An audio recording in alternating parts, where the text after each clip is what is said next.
King Charles returns royal status to iconic Dunkirk warship after more than 7 decades. The King has officially restored the royal status to an iconic Dunkirk warship after 77 years. HMS Wellington is the UK's last remaining Second World War escort ship and has been moored in the Thames near Temple Station since 1948. The vessel lost her status as His Majesty's ship when she was decommissioned from the Royal Navy in 1947. Welcome to Royal Pancakes. If you are new here, please don't forget to subscribe and click the notification bell, so you don't miss any news about the British monarchy. However, the Telegraph reports the King recently approved the use of the HMS title, after the Wellington Trust charity lobbied for the change, with Admiral Sir Ben Key, the First Sea Lord, instrumental in the process. Lord West, a former First Sea Lord, said, "This is really good news because it now means we will probably be able to save this iconic ship, the last in the UK of the hundreds of escorts that enabled us to survive the predatory U-boats in the last war." The Princess Royal, a patron of the Wellington Trust, had privately given her backing to the warship, which was first commissioned in 1934. However, the ship is at risk of being scrapped unless £150,000 can be raised to keep her afloat. Historians believe that returning the royal status to the ship has given her a higher profile which will help in the campaign to save her. Chairman of the Wellington Trust Professor Dominic Tweddle said, "We are greatly honoured that His Majesty the King has graciously approved our proposed name change. This change of name in her 90th anniversary year is a true testament to her heritage as the sole surviving dedicated Battle of the Atlantic warship in Europe." HMS Wellington was used for 103 convoy escorts between September 3, 1939, and May 8, 1945, protecting vital maritime supply lines and merchant navy vessels. Hundreds of lives were saved as a result. The ship was also key to the destruction of one enemy U-boat and participated in Operation Dynamo, the evacuation of troops from Dunkirk. The warship would later come into peril when the Honourable Company of Master Mariners, HCMM, which had rented the ship as its floating livery hall, departed after 75 years. There were several ideas to keep the ship floating, including letting cabins for overnight stays, relaunching her as an event space for dinners and receptions, and introducing historical tours.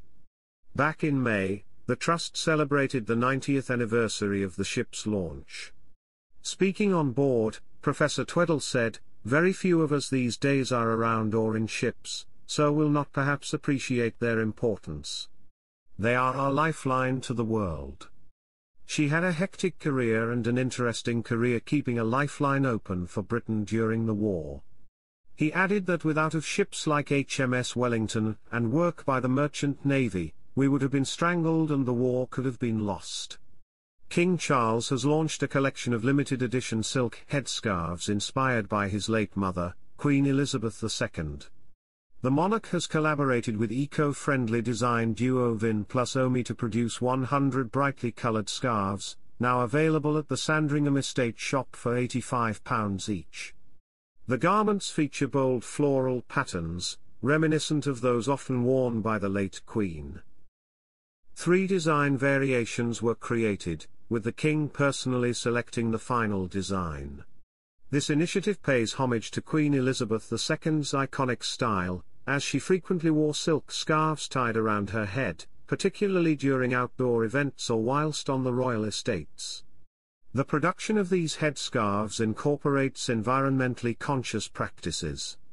A carbon offset program has been implemented to counteract the environmental cost of production. This initiative involves collecting every milk carton from the Sandringham canteen to be repurposed into furniture. Additionally, for each milk carton collected, the designers transform a plastic bottle from their cleanup schemes into microfiber bonded textiles. The late Queen's vast collection of headscarves included graphic 1960s prints, paisley patterns, traditional florals, and even dog-themed designs, likely a nod to her beloved corgis. She was known to favour scarves by French designer Hermès, which typically cost around £300. The collaboration with Vin plus Omi extends beyond the headscarves. The designers are currently showcasing an exhibition at Sandringham titled Royal Garden Waste to Fashion's Future, running until 11 October. Vin Cara and Omi Ong first met King Charles, then Prince of Wales, in May 2018. They discussed their innovative approach to creating fabric from nettle stems. The King, impressed by their work, offered nettles from his Highgrove garden for their projects. This led to multiple collaborations, including a dress made from giant butterbur plants from Sandringham, and a sustainable little black dress using discarded horsehair and nettles from Highgrove. She's doing a relaxed smart casual look, personal stylist and fashion editor, Annabelle Hodin told the Telegraph. You might think that everyone's got a Uniqlo jacket, but she's chosen a subtly chic shade which is soft and flatters her coloring. It's not frumpy, heavy or traditional, her look is a nod to modernity whilst also being an intelligent choice in the Scottish weather. Queen Elizabeth is believed to have worn jeans on February 6, 1952 as she was out enjoying a private safari holiday in Kenya. However, she was not spotted by any members of the public. It comes after the late monarch made headlines in 2003 when she left hospital following a knee operation in trousers. One newspaper wrote that there was an audible intake of breath while another described it as the equivalent of Prince Philip stepping out in a sarong. Camilla has previously been spotted wearing jeans before becoming Queen Consort, at events including last year's Braemar Literary Festival and on the steps of Burke Hall in a pink shirt in 2020. Fashion experts suggest that Camilla looks agelessly elegant. Hodin believes that Camilla could have pushed the jeans further with the silhouette of her jeans. She could have gone wider and stiffer with her jeans to achieve a tailored effect, avoid anything too skinny, tight and instead look for styles which skim the body, she added. Camilla has been pictured at York Racecourse today, as the Queen left King Charles at Balmoral Castle.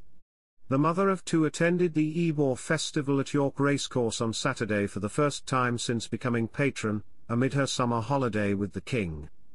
The Royal, 77, cut an elegant figure in a light blue coat dress designed by Fiona Clare with floral embellishment. Camilla paired her outerwear with a tan hat designed by Philip Tracy, and opted for minimal makeup for the occasion.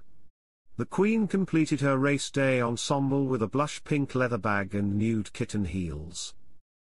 During Saturday's visit, Camilla opened the Bustard Thorpe stand, designed to improve racegoers' experience. It has rainwater harvest tanks, solar panels and a living roof. After cutting the ceremonial ribbon, Camilla was taken on a tour of the grounds before taking her spot in the royal box. The royal, who has a lifelong love of horses, was seen holding a pair of binoculars as she paid close attention to the races.